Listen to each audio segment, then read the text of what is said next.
অনেক দিন গেছে যখন না খেয়ে স্কুলে গেছি।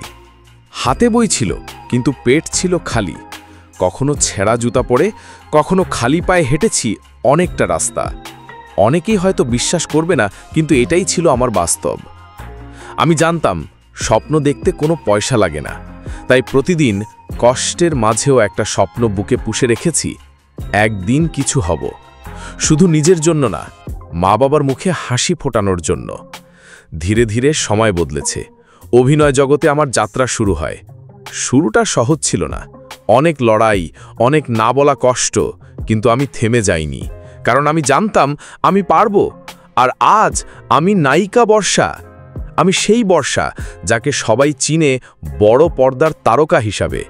আমি আজ অন্ধ জরুলের স্ত্রী, সেই মানুষ যিনি শুধু একজন স্বামী নন, একজন সহযোদ্ধা, একজন ভালোবাসার নাম। আজ যখন পেছনে ফিরে তাকাই, তখন মনে হয় জীবন সত্যিই বদলায়। যে মেয়েটি না খেয়ে স্কুলে যেত, সেই মেয়েটাই আজ লক্ষ মানুষের ভালোবাসায় ঘেরা। আমি এই গল্পটা বলছি কারণ আমি চাই কেউ যেন হার না মানে।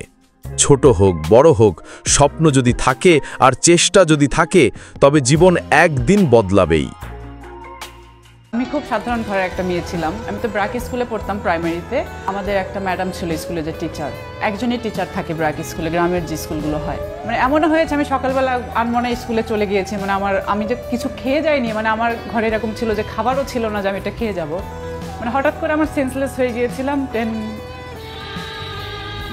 তারপরে আমার টিচার আমাকে নিয়ে গিয়ে তার বাসায় আমার মনে আছে যে উনি খিচুড়ি রান্না করেছিলেন, ডিম ভুনা।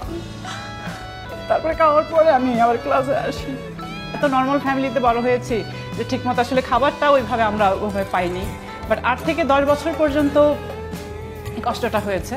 তারপরে আলহামদুলিল্লাহ আস্তে আস্তে আমার ফ্যামিলিটাকে ওভারকাম করতে পেরেছে। আর আমার বাড়ির সাথে ছিল করতোয়া নদী। আমরা বান্ধবীরা মিলে ওই যে গ্রামের একটা পরিবেশ ছিল, নদীর পাড়ে বসে গল্প করতাম, বাদাম কিনে খেতাম, বা তখন 2 টাকা দিয়ে বড় বড় পাউরুটি পাওয়া যেত, ওইগুলো কিনে যে সবাই মিলে ভাগ করে খেতাম। আসলে হয় না যে দিনটা চলে যায় ওইটা আসলে ফিরে আসে না।